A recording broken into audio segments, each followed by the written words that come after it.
As we head into the era that is 2026 into 2030, this question comes up pretty often.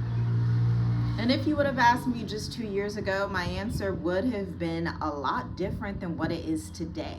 Because as you know, this is an expat alert for the East African region with two exceptions. Now I'm about to tell you the only two countries that I truly see as exceptions to this alert, why I view life that way, why I teach my children to view Africa and life this way, so that you have a compass to show you how to think about the African continent. Because here on Journey with Us, we have been living abroad for 6 years, and all 6 of those years have been between East Africa or the islands off the coast of East Africa, Madagascar, okay? And so we have a lot of insights. We don't go back and forth. We don't leave every 3 to 6 months. We stay in the countries that we live in. And so the perspective that we have is a lot different than people that are just traveling and running around. You get the real experience on the ground when you are staying put for years on years and years. And that's what I'm about to break down to you today. So without further ado, let's get into this video. Now here's the question that I consistently consider as I'm looking at geopolitics, as I'm looking at African politics, as I'm looking at safety indexes, ease to do business, infrastructure, least corrupt zones, everything like that. I think, would I ever live in East Africa full time again? And for the most part, the answer is a resounding straight no. Now, it's not because East Africa lacks beauty or culture or even opportunity. It's a very opportunistic region, beautiful region filled with Tanzania, Burundi, Rwanda, Kenya, Ethiopia. A lot of countries are in East Africa. But this is about systems, governance, and long-term sustainability and safety. In 2026 and beyond, moving without strategy is not an adventure. It's dangerous, family. It's dangerous to jump up. It's not 2020 anymore. To jump up and move across the world and not understand the politics, the geopolitics, the safety indexes, the corruption indexes that are going on in that country. Understanding logistics behind the country that you're moving to is not some type of luxury or some type of nice to have. This is something you need to know, because you're going to be able to save yourself stress, tens and thousands of dollars, and years wasting time on processes that just were never meant to function in the first place. So for our very large growing family of 8, we do not teach people to move to corrupt regions or corrupt systems. Not for lifestyle, definitely not for community, not for lower costs. Those aren't any of our motivators. Corruption is not a cultural nuance. It's a structural tax on your time, security, your children's legacy, and your future. When corruption is normalized, nothing is truly stable. Everything can switch at the bat of an eye, or when a new season comes in, or when somebody just feels like they want some extra money. Residency becomes negotiable and not transparent. Permits start to depend on, relationships. Do you know this secretive person that's located on this farthest part over here in the secret hole of more corruption indexes issues? Enforcement becomes selective and safety becomes inconsistent.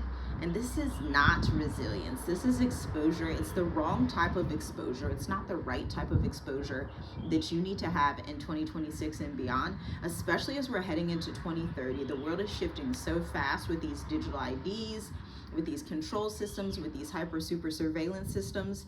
You don't want to be going place to place because travel is going to be deeply restricted.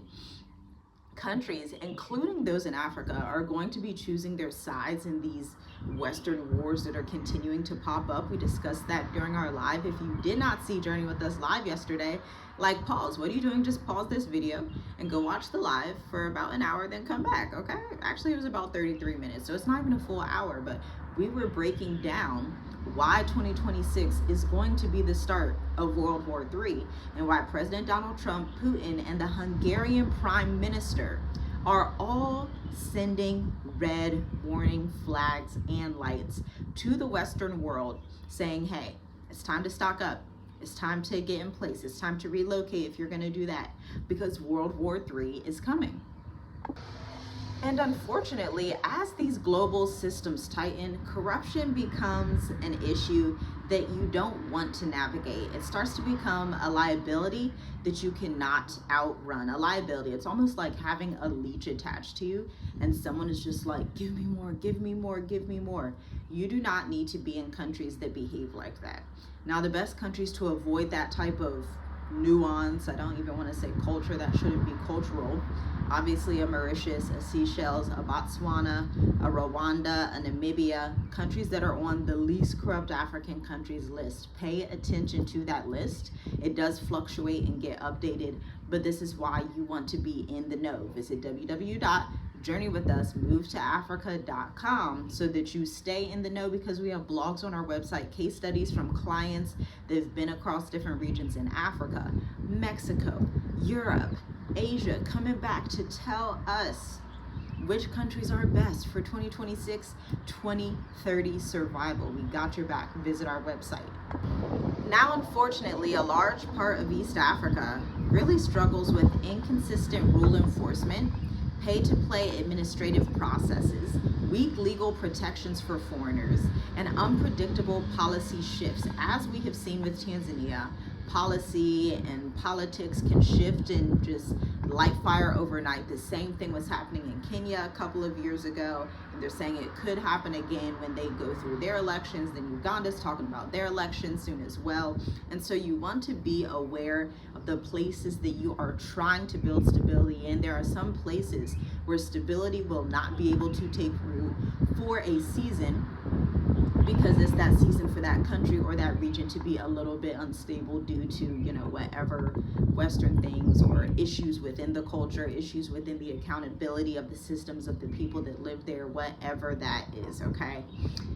And it may be survival for a single adult with no dependents, or even if you're like, I only have 1 or 2 kids, we can drop randomly every 3 months. Let's drop $3,000 for fun, for bribe fees. It's fine. For people that are retired, that have infrastructure, that have businesses and legacies that they want to leave behind in a stable, legal, effective way, they're just not willing to put all of that on the line, unfortunately, or maybe fortunately for us. It's unacceptable for us long-term planners. And we do not promote survival strategies. We promote like 5 to 10 years stability. Like, there's literally countries in Africa, I'm in one of them, that will give you a 5 to 10 year residence that you're not renewing every year, every 2 years, and then dropping thousands and thousands and thousands and thousands every year, every 2 years, okay?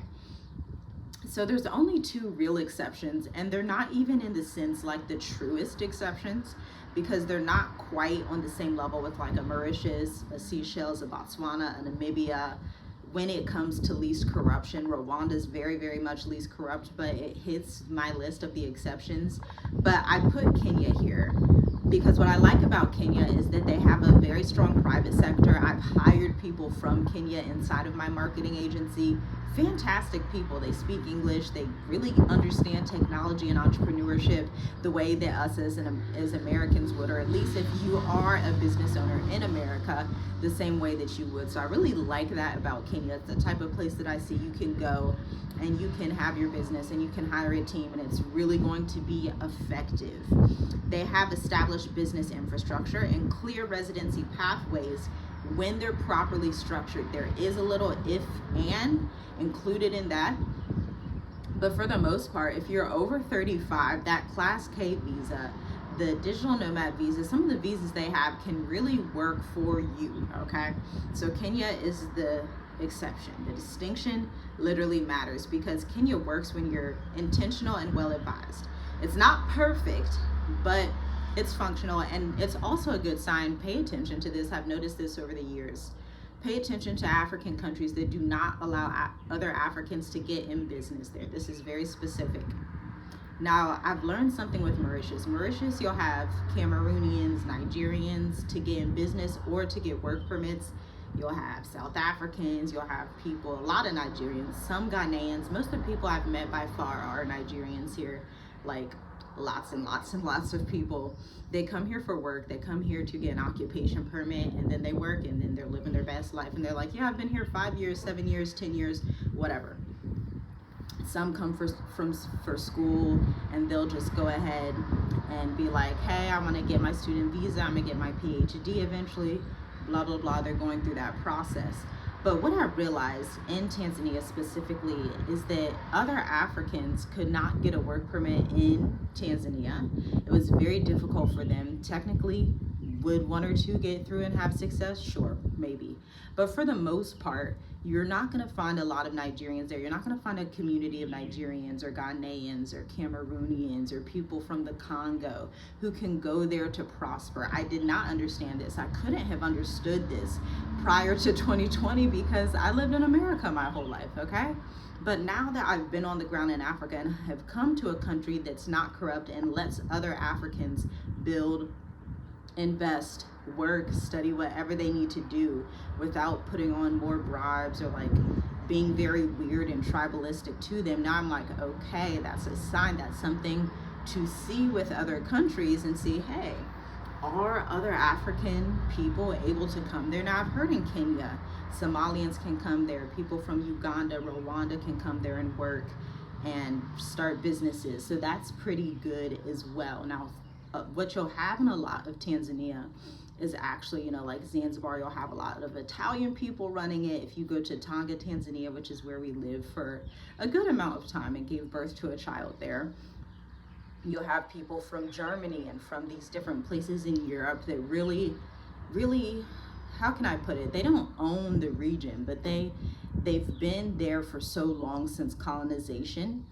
that you go to this region and the people will tell you like, yes, this is like where the British lived, this is where the Germans lived, and they've been here for a very long time. And so you have a lot of different players behind the scenes that most people would never know just because they don't have the life experience. If you haven't lived in Tonga for years, if you haven't been to Zanzibar and really see like underneath the surface like what's actually happening, then you're gonna be a little bit confused about these things. But don't worry, I got you through my lived experience. By the way, you should subscribe to members only if you like these stories, if you like lived experience, because we actually break down in detail everything that we went through with corruption and bribery in East Africa, then getting residence in Mauritius, and then learning, not all Africa has to function like this. When you go to a country like a Mauritius, like a Namibia, like a Botswana, then it's just much easier, and not every country is going to function like that, truly. So if you figure out that one country doesn't work for you, it's okay. Move forward in peace and stability and longevity. And it's also like, hey, the Most High could be calling you and showing you, you know what, daughter, I have something else for you over here. I really need you over here for my glory. I really need you right here in this place to function as a Joseph. I really need you right here in the islands of the sea, or he may need you in the south, or he may need you in the west or in the north, or wherever he needs you. But he's calling a lot of his people to these islands, and I did a whole Bible study on it. Fantastic. It has a lot from the book of Isaiah, talking about Yah saying, from the coastlands I'm going to draw my people. And you just read these and you just kind of blaze over them, or like quickly skim through them as if the coastlands don't matter. But the amount of times that island, synonym for coastland, comes up in the scriptures as it relates to Yah's promises is pretty interesting. Leave a comment down below, Bible study, if you want me to do that video next, because it was a really good study. But here's why we still choose different from both Rwanda and Kenya, although Rwanda, cleanest country in Africa, hands down. Infrastructure works. I look on their immigration website, very transparent, clear residence processes. I don't hear a lot of bribery issues there. I don't hear that they even functionally do bribes all like that there, which is very similar to Mauritius. But here's where I choose Mauritius and the islands of the African seas over these countries. Infrastructure, okay? And it's not because Kenya and Rwanda are bad options. They're viable options if you just want to be in those locations. But for what we are encountering for 2026 to 2030, we're not leaving any space for risk. Our risk tolerance is like non-existent, okay? And so our criteria prioritizes long-term residency durability, period. If you're not going to issue me 5 years, 10 years, I really don't want it. If there's not a pathway to 5 to 10 years renewable residence, not sure that I'm much interested in it at all.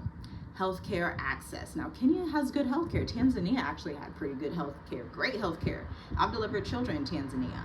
But Mauritius has fabulous healthcare as well. And it has other types of healthcare like wellness, like health practitioners. Like, for example, I'm going to be getting my first prenatal massage, which I have never done in the past. Believe it or not, I took 6 children. This is the 6th child for me to go out and do a prenatal massage, but it's because I have this great massage therapist. She really knows what she's doing. I've been to her before. So I'm going to be booking that. Banking clarity. They have transparent banking systems.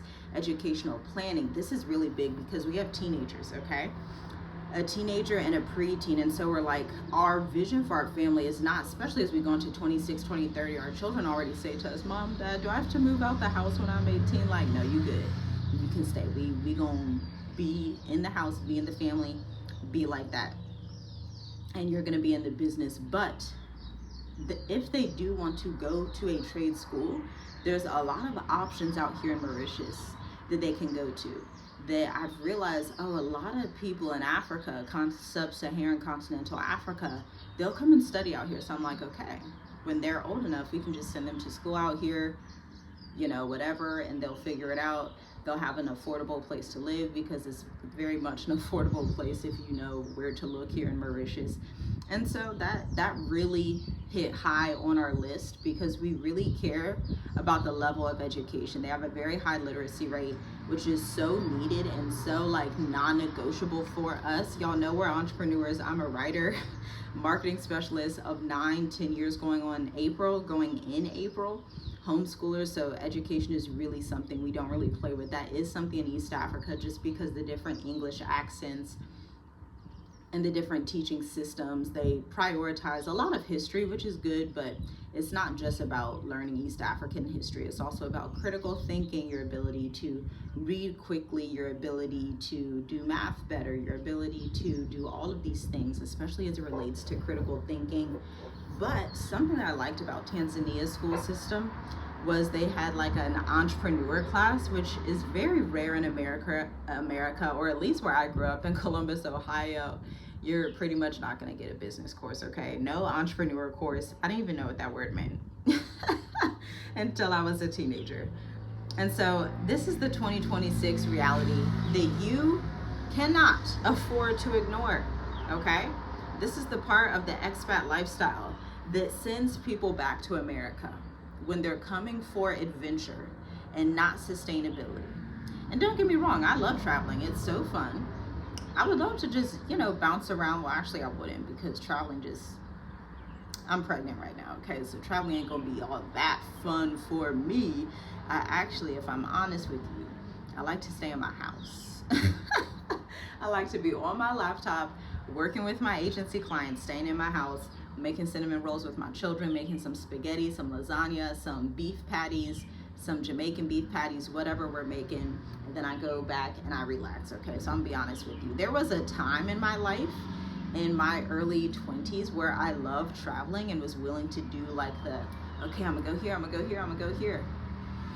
But now, I'm gonna stay put for 2, 3, 4, 5. I'm gonna stay put for years on years because I don't have the capacity. Now, what I will do, I'll go like to the aquarium. Like, we haven't been to the aquarium out here yet. We're gonna take our children soon. I'd love to get a discount on it. If you're Mauritian and you know somebody at the aquarium, or they have some discount tickets for, December, please let me know and just drop a comment down below or email me. But that's something we'll do, and that's like technically a trip where we're going to the capital city or going down south, and it feels like a trip because we're such a big family with really young children. It honestly feels like a trip when everybody's in like this van, like we get this big van and just everybody's going, and it's just like a thing. Okay, so that's the trips that we take. The zoo is a trip.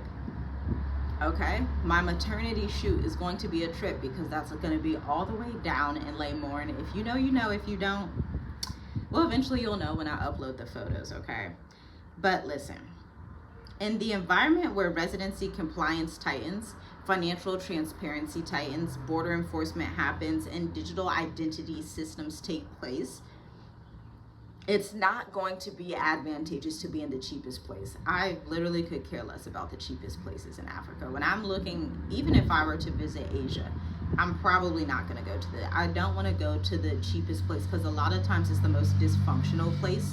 And that's something that my granny would always tell me and teach me about. Okay, my granny was one of those people, she's not going to the dollar store. She's definitely not going to the thrift store. She's paying higher prices because that, to her, quality is worth the quality is worth the quality. And at the end of the day, I believe in that too. At the end of the day, I'm like, not interested. Thrift stores, not interested. Dollar stores, really not interested in the dollar store experience as you're traveling and leaving America. Definitely not what I'm looking for. I need quality, quality, quality. Because with stability and quality, we've been able to grow our business 94% just in the last 3 months. When I saw those analytics, I can't wait till I do my next business video. It might be up next, because I'm gonna get off task. I'm gonna get off topic thinking about how prosperous this season has been, but I'm gonna break it down in the next video, okay? But you need places that are boring. You need boring rules, clear processes, consistent enforcement. This is what protects families, businesses, and retirees long term. Boring, boring, boring.